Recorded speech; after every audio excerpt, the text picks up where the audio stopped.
الحمد لله رب العالمين والعاقبة للمتقين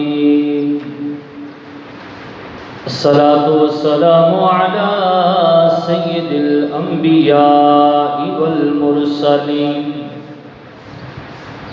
وعلى آله وأصحابه وأولياء ملته وعلماء أمته أجمعين. أما بعد فأعوذ بالله من الشيطان الرجيم. بسم الله الرحمن الرحيم. والذين يبيتون لربهم سجدا وقياما. آمنت بالله صدق الله العظيم وبلغنا رسوله النبي الكريم الأمين. گنج بخش فیض عالم مظہر نور خدا نا کی سارا پیر کامل کاملہ را رہنما. ان اللہ وملائکتہ یصلون علی النبی یا ایہا الذین آمنوا صلوا علیہ وسلموا تسلیما. مل کے دروشی پڑھ لیجئے. الصلاۃ والسلام علیک یا رسول اللہ وعلی آلک وصحابک یا سیدی یا حبیب اللہ. الصلاۃ والسلام علیک یا نبی اللہ وعلی آلک وصحابک یا سیدی یا نبی کریم نور مجسم شفیع معظم سراپے رحمت للعالمین. سب بولیے صلی اللہ علیہ وآلہ وسلم کا فرمان عالی شان ہے. قیامت کے دن سب سے زیادہ میرے نیڑے میرے نزدیک وہ بندہ ہوئے گا جس بندے نے سب سے زیادہ میری ذات پر درود و سلام پڑھا ہوئے گا. ایک دفعہ پیار محبت سے مل کے پڑھ لیجئے. صلی اللہ علیہ یا رسول اللہ وسلم علیہ یا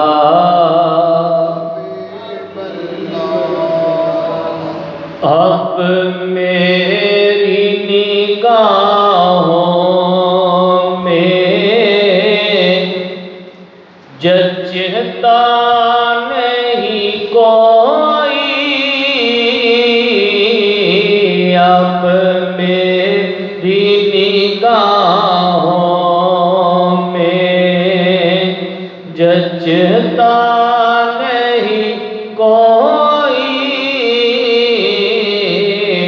جیسے میرے سرکار ہیں ایسا نہیں کوئی. جیسے میرے سرکار ہیں ایسا نہیں کوئی.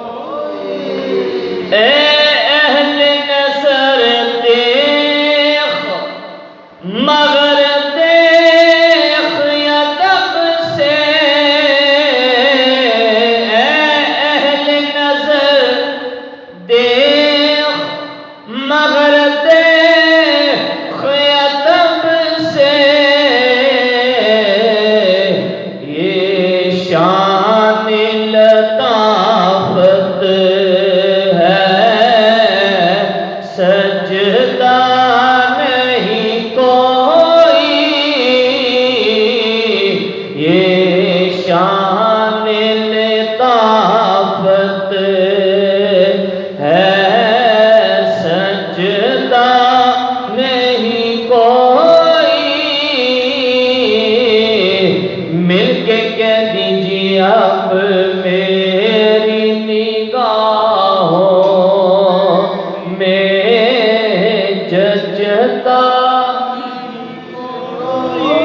اللہ تعالیٰ کی حمد و ثنا اور اس کے پیارے محبوب شب اسرا کے دلہا احمد مجتبی حضرت محمد مصطفیٰ سب بولیے صلی اللہ علیہ وآلہ وسلم کی بارگاہ میں درود و سلام کا نذرانہ پیش کرنے کے بعد نہایت ہی واجب القدر میرے بزرگوں، نوجوان بھائیوں، عزیز بچوں، السلام علیکم ورحمۃ اللہ وبرکاتہ۔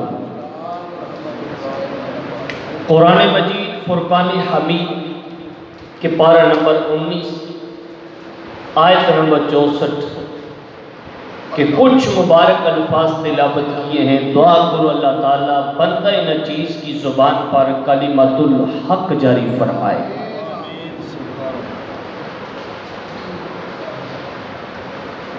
کریم مالک نے ارشاد فرمایا والذین یبیتون لربہم سجدا وقیاما۔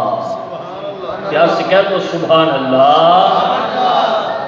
اللہ کا قرآن اگر سنیں، آقا کریم کا پیارا پیارا فرمان سنیں تو کہنا نہ پڑے بلکہ سینے سے محبت کی آواز نکلے سبحان اللہ۔ فرمایا والذین یبیتون لربہم سجدا وقیاما، اور وہ لوگ جن کی راتیں سو کر نہیں گزرتی،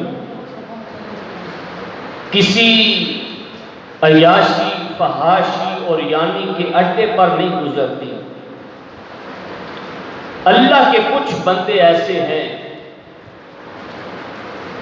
کہ جن کی راتیں تاش کھیلتے، جوا کھیلتے، سود کا کاروبار کرتے نہیں گزرتی، بلکہ اللہ کے کچھ نیک بندے ایسے ہیں جن کی راتیں یا اللہ کی بارگاہ میں سجدے میں گزرتی ہیں یا اللہ کی بارگاہ میں قیام کی حالت میں گزرتی ہیں۔ کچھ ایسے نیک بندے، اس لیے تو کائنات کا نظام چل رہا ہے، یہ دنیا قائم و دائم ہے کہ کچھ ایسے نیک بندے ہیں کہ جو اپنی راتیں اپنا فحاشی میں نہیں اور یعنی میں نہیں، بے حیائی میں نہیں، تاش میں نہیں، جوئے میں نہیں، سود کا کاروبار کرتے نہیں، بلکہ جب رات ہو جاتی ہے تو کبھی اللہ کی بارگاہ میں کھڑے ہو کر یاد کرتے ہیں، کبھی مالک کی بارگاہ میں سجدہ کرتے ہوئے مالک کو یاد کرتے ہیں۔ اور یاد رکھیں قرآن مجید فرقان حمید اور جملہ ذخیرہ احادیث کا مطالعہ کریں، اس بات کا پتہ چلتا ہے کہ ہر عبادت بڑی اعلیٰ، ہر عبادت بڑا مقام رکھتی ہے، لیکن ساری عبادات میں اگر کوئی مرکزی حیثیت رکھتی ہے عبادت تو اللہ کی بارگاہ میں سجدہ رکھتی ہے، کیونکہ سجدہ وہ عظیم عبادت ہے کہ صرف انسان نہیں بلکہ کائنات میں جو کچھ ہے وہ مالک کی بارگاہ میں اپنے اپنے انداز میں مالک کی بارگاہ میں سجدہ کرتی ہے۔ خالق کائنات قرآن مجید فرقان حمید سورہ الرحمن میں ارشاد فرماتا ہے وَالنَّجْمُ وَالشَّجَرُ يَسْجُدَانِ، یہ پیڑ اور یہ سبز جو کچھ تمہیں نظر آ رہا ہے یہ مالک کی بارگاہ میں سجدہ کیے ہوئے ہیں۔ بلکہ ایک مقام پر خالق کائنات ارشاد فرماتا ہے زمین اور آسمان میں جو کچھ ہے وہ اپنی مالک کی بارگاہ میں سجدہ ریز ہے۔ تو پتہ چلا کہ کائنات میں جو کچھ ہے، جتنی بھی مخلوق ہے، وہ اپنے اپنے انداز میں اپنے اپنے طریقے کے ساتھ مالک کی بارگاہ میں سر جھکایا ہوا ہے، اللہ کی بارگاہ میں سجدہ کیے ہوئے ہیں، اللہ کو یاد کیا جا رہا ہے۔ جب ہر مخلوق رب کو سجدہ کر رہی ہے تو اندازہ لگائیں جس مخلوق کو رب کائنات نے ساری مخلوق سے افضل، اعلیٰ عزت کی پگ رکھی ہے، جس کو حضرت انسان کہا جاتا ہے۔ جب ہر مخلوق کو حکم ہے کہ سجدہ کرو، تو پھر انسان کو بدرجہ اولا حکم ہے کہ مالک کی بارگاہ میں سجدہ کر، اور اس سجدے کے بدلے تجھے کیا ملے گا؟ کریم مالک علیہ الصلوۃ والسلام کے پیارے محبوب علیہ الصلوۃ والسلام نے ارشاد فرمایا الصلاۃ معراج المومنین، فرمایا سجدہ کرنا تمہارا کام ہے، نماز پڑھنا تمہارا کام ہے، لیکن جب تو سجدے میں سر جھکائے گا رب کائنات تجھے معراج کا لطف عطا فرما دے گا۔ پیار سے کہو سبحان اللہ، معراج کا لطف عطا فرما دے گا۔ اور یاد رکھیں مسلمانوں کے لیے عظیم خوشخبری، آسمانوں پر جتنے ملائکہ ہیں جو قیام کی حالت میں ہے، کھڑا ہے، وہ قیامت تک قیام کی حالت میں رہے گا، اس کو رکوع کی اجازت ہے۔ کچھ فرشتے ہیں وہ رکوع میں ہیں، لیکن وہ قیامت تک رکوع میں رہیں گے، نہ ان کو قیام کی اجازت ہے نہ ان کو سجدے کی اجازت ہے۔ جو قیام کی حالت میں ہے وہ رکوع نہیں کر سکتے، جو رکوع کی حالت میں ہے وہ قیام بولیے وہ قیام نہیں کر سکتے، اور جو فرشتے سجدے کی حالت میں ہیں وہ قیامت تک سجدے کی حالت میں رہیں گے، نہ وہ قیام کر سکتے ہیں نہ وہ رکوع کر سکتے ہیں۔ جو قیام میں ہیں وہ رکوع نہیں کر سکتے، جو رکوع میں ہیں وہ قیام نہیں کر سکتے، جو سجدے میں ہیں نہ وہ رکوع کر سکتے ہیں نہ وہ قیام کر سکتے ہیں۔ حضرت انسان اپنے مقدروں پہ ناز کر، حضور کی غلامی کی وجہ سے رب کائنات نے تجھے ساری عبادت کا مرکز و محور عطا فرما دیا کہ تو 5 وقت نماز پڑھتا ہے، اور نماز کی حالت میں قیام کا بھی مزہ لیتا ہے، رکوع کا بھی مزہ لیتا ہے، رب کائنات تجھے سجدے کا بھی لطف عطا فرماتا ہے۔ ایک نماز پڑھی، قیام کا لطف بھی مل گیا، سجدے کا لطف بھی مل گیا، رکوع کا لطف بھی مل گیا، تو ذرا تجیب کر یہ انسان پر اللہ کا فضل نہیں تو اور کیا ہے؟ اللہ کا فضل نہیں تو اور کیا ہے؟ اگر آپ اجازت دیں تو میں بارگاہ رسالت مآب صلی اللہ علیہ وسلم میں لے چلوں کہ نبی کریم علیہ السلام نے ارشاد فرمایا اللہ کے قریب ہونا چاہتے ہو تو مالک کی بارگاہ میں سجدہ کرو۔ اللہ کی بارگاہ میں قریب ہونا چاہتے ہو، اللہ کا قرب پانا چاہتے ہو تو کیا کرو؟ بولو کیا کرو؟ سجدہ کرو۔ اگر تم سجدہ کرو گے تو سجدے کی وجہ سے رب کائنات میں اپنا قرب عطا فرما دے گا، اپنا قرب، اپنی محبت، اپنی قرابت، اپنا عشق عطا فرما دے گا اگر تم سجدہ کرو گے، کیونکہ نماز سے وہ مقام نہیں ملتا، قیام سے وہ مقام نہیں ملتا، رکوع سے وہ مقام نہیں ملتا۔ جب بندہ عجز و انکساری کا پیکر بن کر مالک کی بارگاہ میں سجدہ کرتا ہے تو رب کائنات بھی فرماتا ہے فرشتوں وہی انسان ہے نا جس کے بارے تم نے کہا تھا نہ بنا، یہ قتل و غارت کرے گا، یہ خون ریزی کرے گا، وہی انسان ہے جو دنیا سے اللہ کا خلاق ہو کر میری بارگاہ میں سجدہ ریزی کر رہا ہے۔ آئیے امام مسلم صحیح مسلم کے اندر جناب سیدنا ابو ہریرہ رضی اللہ تعالی عنہ کا فرمان نقل کرتے ہیں۔ جناب سیدنا ابو ہریرہ رضی اللہ تعالی عنہ بیان فرماتے ہیں ایک دن امام الانبیاء، خطیب الانبیاء، سید الانبیاء، قائد الانبیاء، سرور کون مکان حضور علیہ الصلوۃ والسلام نے بیان فرمایا صحابہ جی سونا، میرے پاک نبی علیہ الصلوۃ والسلام نے فرمایا صحابہ تم میں کسی کا دل کرتا ہے، دل میں خواہش ہے کہ اللہ کے قریب ہو جائے، اللہ کا قرب نصیب ہو جائے، اللہ کی محبت و سو نصیب ہو جائے۔ صحابہ کرام ہاتھ جوڑ کے عرض کرتے مدینے کے تاجدار ہر بندے کی خواہش اللہ کا قرب نصیب ہو جائے، اللہ کی محبت، اللہ کا عشق نصیب ہو جائے۔ نبی کریم علیہ السلام نے فرمایا میرے صحابہ،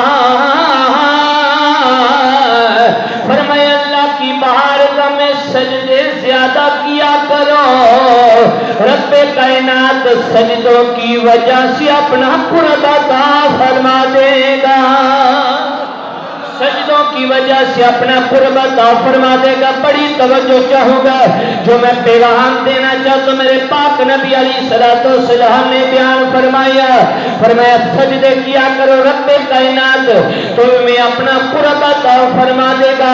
حضرات دنیا کی بات کریں، کوئی ایم پی اے کے قریب ہو جائے بھولا نہیں سماتا، کوئی ایم این اے کے قریب ہو جائے بھولا نہیں سماتا، کوئی صدر کے جس قریب ہو جائے وہ بندہ سمجھتا میں بڑا عظیم بڑا اعلیٰ، اپنا معاشرے میں مجھے عزت کی نگاہ سے دیکھا جائے گا۔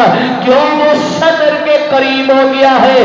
جو چیف آف آرمی کے قریب ہو جائے، بڑے مقدروں والا مسلمانوں اپنے مقدروں پہ ناز کرو، جو M P A M N A صدر کے قریب ہو جائے وہ بڑا مقدروں والا سمجھتا ہے۔ اس بندے کی عظمت کا اندازہ کون لگا سکتا ہے؟ جو صدر کے قریب نہیں بلکہ مالک الملک کے قریب ہو جاتا ہے، جو اللہ کے قریب ہو جاتا ہے کتنے مقدروں والا ہے۔ حضرات ذی وقار بڑی توجہ چاہوں گا، میرے پاک نبی علیہ السلام نے فرمایا ابو فاطمہ جی آقا کریم علیہ السلام نے فرمایا ابو فاطمہ اگر چاہتے ہو قیامت کے دن سب سے پہلے میرے ساتھ ملاقات ہو تو میں اللہ کا قرب نصیب ہو جائے۔ جی آقا فرمایا نوافل کی کثرت کرو اور سجدے لمبے لمبے کرو، رب کائنات میں قیامت کے دن محمد کا قرب نصیب فرمائے گا، اپنا قرب نصیب فرما دے گا۔ ایک دعا میٹھا میٹھا پیانا بولو سبحان اللہ۔ اتنا چھوٹا سا عمل ہے اللہ کا قرب پانے کے لیے۔ M P A M N A صدر کے جو بندہ قریب ہو جائے، بڑے مقدروں والا کہ صدر کے وہ قریب رہتا ہے، صدر کے ساتھ اس کا اٹھنا بیٹھنا ہے، اس بندے کی خوشی کا اندازہ کوئی لگا سکتا ہے جس کو اللہ کا قرب نصیب ہو جائے، جس کی اللہ کے ساتھ یاری پکی ہو جائے، اللہ کے جو قریب ہو جائے۔ اور حضرات ذی وقار اگلا فرمان سنیے، جب بندہ نماز پڑھتا ہے، قیام کرتا ہے، رکوع کرتا ہے، رکوع کرنے کے بعد سجدہ کرتا ہے، مٹھا مٹھا کہہ دو سبحان اللہ۔ جب سجدہ کرتا ہے بابا جی بڑا پیارا فرمان نبی کریم علیہ السلام کا، امام مسلم نے کتاب الایمان کے اندر اس حدیث کو نقل کیا، میں صحیح مسلم اپنے سامنے رکھ کے وہ حدیث پڑھنا چاہتا ہوں جو 1450 سال پہلے زہرا کے بابا کی زبان سے جملے ادا ہوئے ہیں۔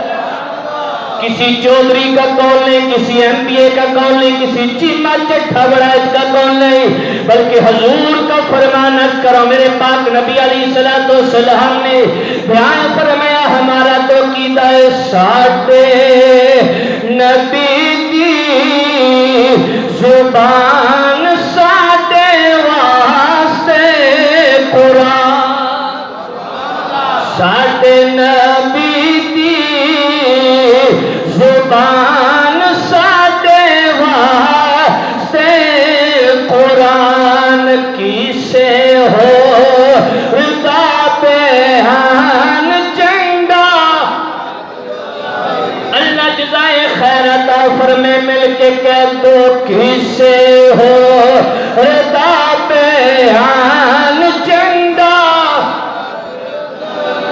جناب امام مسلم رحمت اللہ تعالی شرح صحیح مسلم کی پہلی جلد کے اندر حدیث مبارکہ لائے، کتاب الایمان بیان اطلاعات اسم الکفر علی من ترک الصلاۃ کے اندر پہلی حدیث مبارکہ نقل فرماتے ہیں جناب سیدنا ابو ہریرہ رضی اللہ تعالیٰ عنہ روایت کرتے ہیں، سنیے سجدہ کرنے والوں اپنے ایمان پہ ناز کیجئے، اپنے ایمان پہ فخر کیجئے۔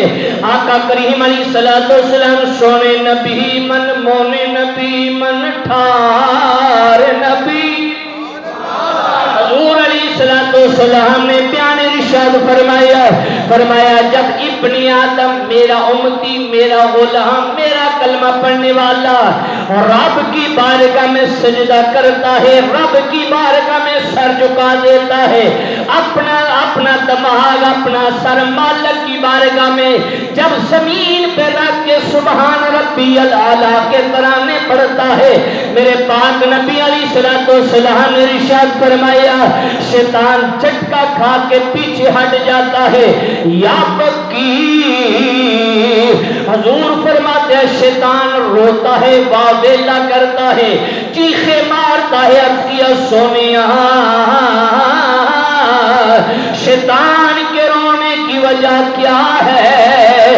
میرے پاک نبی نے فرمایا صحابہ شیطان کہتا ہے انسان تیری عظمت کو سلام، میں نے ایک سجدہ نہیں کیا آج تک لعنت پڑ رہی ہے، تو کتنا عظیم ہوگا ایک بار نہیں بلکہ 2 بار اللہ کی بارگاہ میں سجدہ کر رہا ہے، ایک دفعہ نہیں بلکہ 2 دفعہ تو مالک کی بارگاہ میں سجدہ کرے تو کتنا عظیم ہوگا۔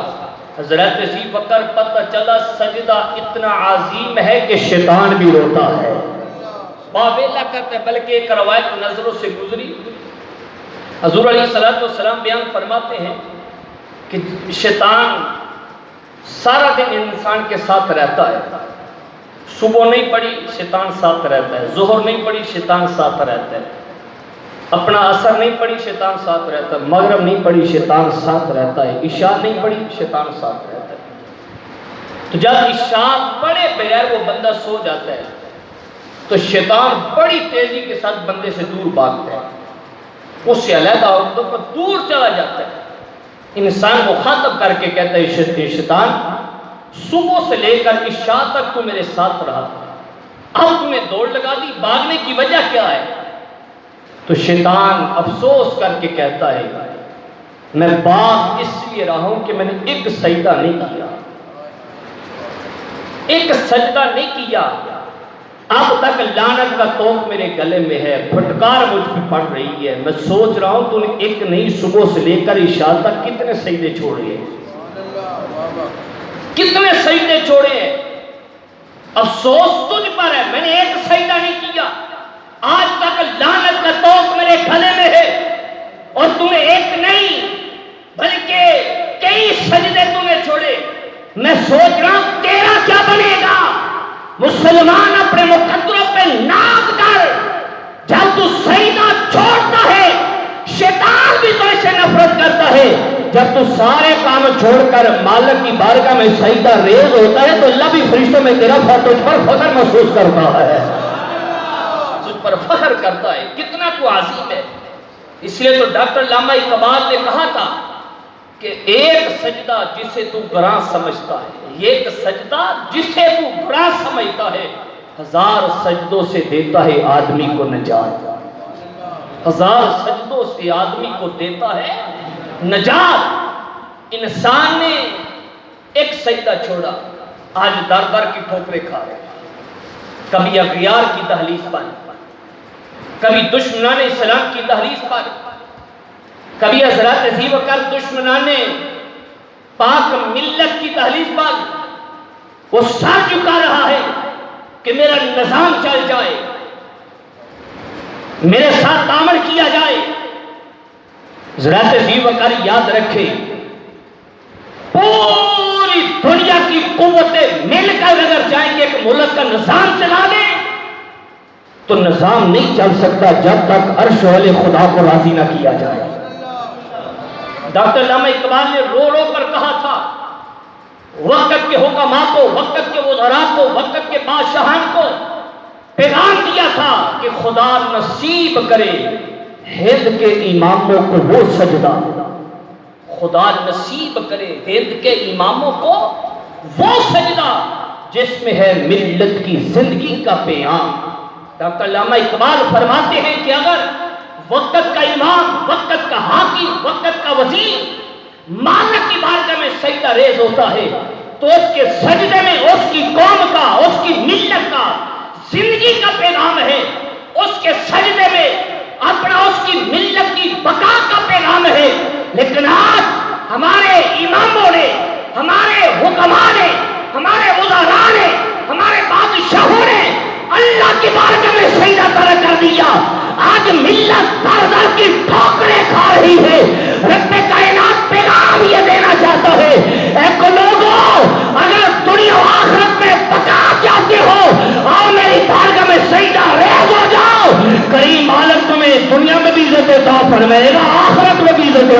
فرمائے گا۔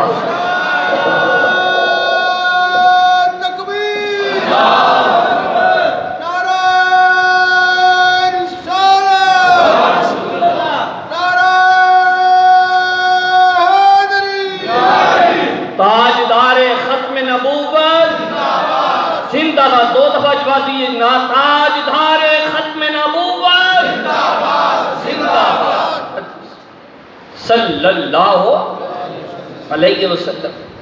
حضرات آئیے بات کو ختم کرتے ہیں۔ آج جو ہم پر عذاب، ہم پر مصیبتیں ہیں، میں پورے وثوق کے ساتھ کہہ رہا ہوں، حضرات ذی وقار صرف اس وجہ سے ہے کہ ہم نے مالا کی بارگاہ میں سجدہ چھوڑ دیا۔ بزرگ فرماتے تھے پہلے مسجدیں کچی ہوتی تھی۔ جو بزرگ بیٹھے ہیں جنہوں نے کچی مسجدیں دیکھی ہیں، اور اس وقت کچی مسجدوں میں نمازیوں کی رونق کو دیکھ لی، اور آج کی پکی مسجدوں میں نمازیوں کی رونق کو دیکھیں۔ بزرگ فرماتے ہیں پہلے مسجدیں کچی ہوتی تھی پر نمازی پکے ہوتے تھے۔ مسجدیں کچی ہوتی تھی اور نمازی پکے ہوتے تھے، آج مسجدیں پکی ہیں پر نمازی، بولیے بولیے نمازی، پورا محسوس نہ کیجئے، میں بھی اس زمرے میں آتا ہوں، نمازی کچے ہیں۔ آج مساجد میں سنگ مرمر تو لگا دیا، اعلیٰ کلیم تو بچھا دیا، اے سی تو لگا دیا، مسجد میں ٹھنڈے اور گرم پانی کا انتظام و انسرام کر دیا کہ نمازیوں کی تعداد بڑھ جائے۔ حضرت ذی وقار نمازیوں کی تعداد اس وقت تک نہیں بڑھ سکتی جب تک ایک نمازی کے اندر بھی اگر ریاکاری، دکھلاوا، بغض، عداوت اپنا کینہ ہے، اس سینے کو صاف کرنا ہوگا۔ اور میں حضرت ذی وقار کل بھی ایک پروگرام میں کہہ رہا تھا، امام سے لے کر انتظامیہ تک جب ہر بندہ مخلص اللہ کی رضا کے لیے مسجد کی اللہ کی تحلیل میں آئے گا تو انشاءاللہ مسجد کی رونق بھی بحال ہوگی، لوگوں میں پیار محبت کی فضا بھی پیدا ہوگی۔ آقا کریم علیہ السلام نے اپنی امت کو یہی تو پیغام دیا تھا کہ لوگوں اپنے دل کو کینہ، عداوت، بغض، حسد سے پاک کرو، اپنی نچاکیوں کو، اپنی دشمنیوں کو اللہ اس کے رسول کی رضا پر، اس کے معیار پر رکھو۔ اگر کسی سے دشمنی رکھنی ہے اللہ کی رضا کے لیے رکھو، کسی سے محبت رکھنی ہے اللہ کی رضا کے لیے رکھو، تمہاری زندگی میں بہتر ہو جائے گی، تمہاری آخرت بھی بہتر ہو جائے گی۔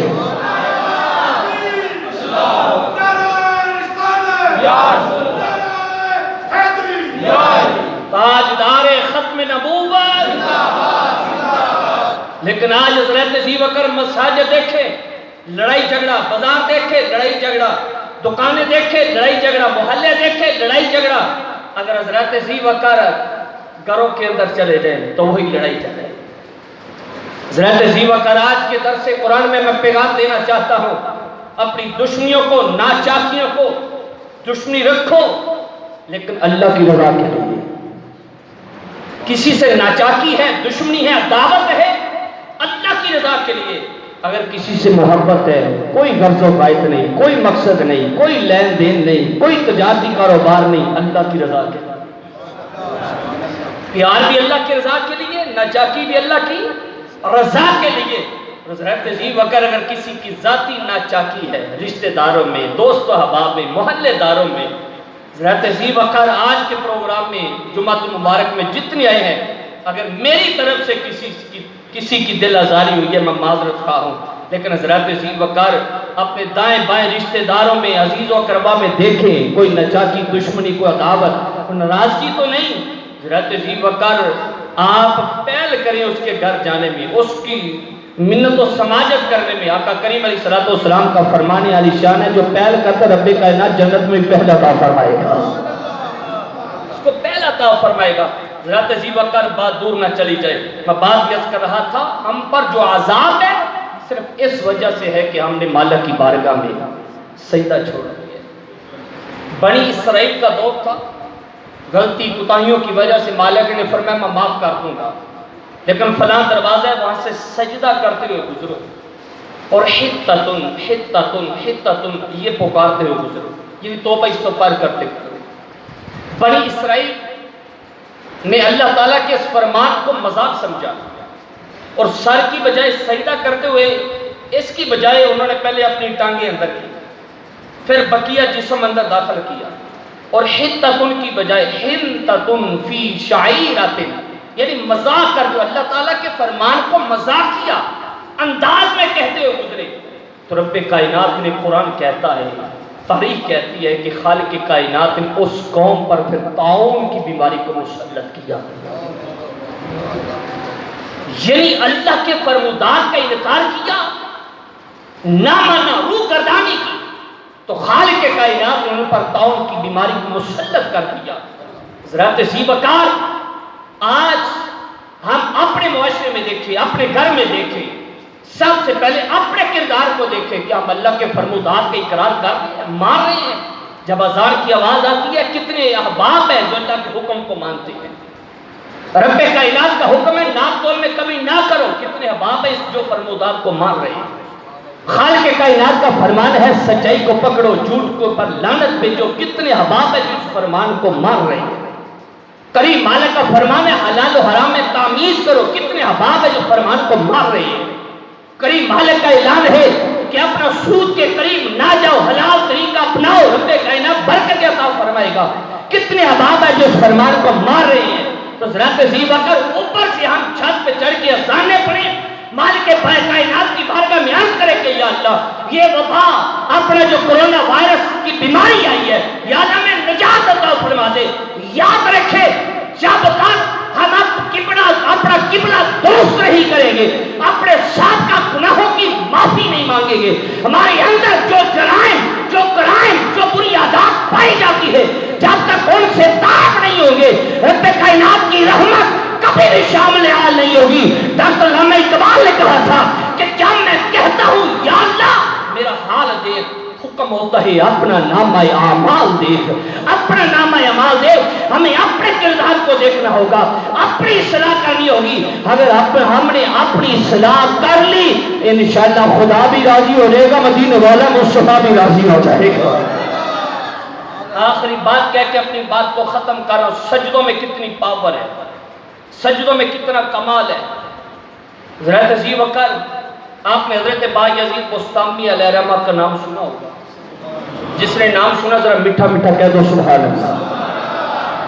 بایزید بسطامی رحمۃ اللہ تعالی علیہ، آپ کے دور میں ایک عورت نے اپنا گندگی کا راہ اپنایا، بسطام میں آ کر پھانسی ہوئی، یعنی کا بازار کھول دیا۔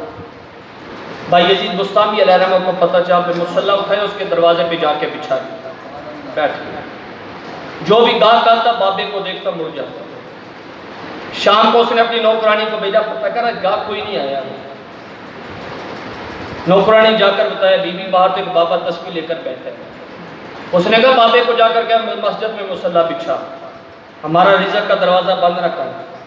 بابے نے پیغام بھیجا، جا کر اپنی مالکہ کو کہہ دے رزق حلال کا طریقہ اپنا، رب کائنات برکت عطا فرمائے۔ کافی بحث و تکرار کے بعد وہ بابا بولا ایک رات مجھے نہیں دے دیتی، صرف ایک رات۔ اس نے کہا قیمت بڑی ہے، فرمایا بول کتنی قیمت؟ اس نے قیمت بتائی، بابا بایزید بسطامی نے قیمت ادا کر۔ اب لوگ بستان کے دیکھ رہے تھے کہ بابا آج کوٹھے پہ چلا گیا، دنگ تھے کہ مالک مولا آج ولیوں کا سرتاج، ولیوں کا امام آج کوٹھے پہ چلا گیا، فحاشی گڈے پہ چلا گیا۔ یا اللہ آج تو اپنی قدرت کا کرشمہ دکھا۔ کریم مالک نے مسکرا کے فرمایا صبر تو کرو کہ آج دیکھتے ہیں بابا بایزید بسطامی کرتا کیا ہے۔ بابا اندر کیا، فرمایا چل غسل کر، لباس پہن، مصلی بچھا۔ عورت حیران ہے، پہلے گاہک آتے تھے لباس اتارنے کا کہتے تھے، عجیب بابا گاہک آیا ہے کہ آج لباس پہننے کا کہہ رہا ہے۔ فرمایا چل صرف 2 رکعت نفل پڑھ۔ 2 رکعت نفل کی نیت کر کے جب عورت کھڑی ہوئی، جب سر سجدے میں رکھا، بایزید بسطامی نے بھی سر سجدے میں رکھ دیا۔ سجدے میں سر رکھا، ادھر عورت نے ادھر بابے نے رو کر مالک کی بارگاہ میں عرض کیا، مالک مولا یہاں تک لانا میرا کام تھا، یہاں تک لانا میرا کام تھا، اب دل کی دنیا کو بدلنا مولا تیرا کام ہے۔ کتابوں میں آتا ہے، تاریخ میں لکھا ہے، مورخین نے لکھا ہے، جب سر سینے میں رکھا، وقت کی فحشہ بدکار عورت تھی، جب سر سینے سے اٹھایا تو رب کائنات نے ولایت کا رتبہ عطا فرما دیا تھا۔ تہذیب وقار دعا فرمائے رب کائنات ہمیں ایسے سجدوں کی توفیق عطا فرمائے جو ہمارے دل کی دنیا بدل دے۔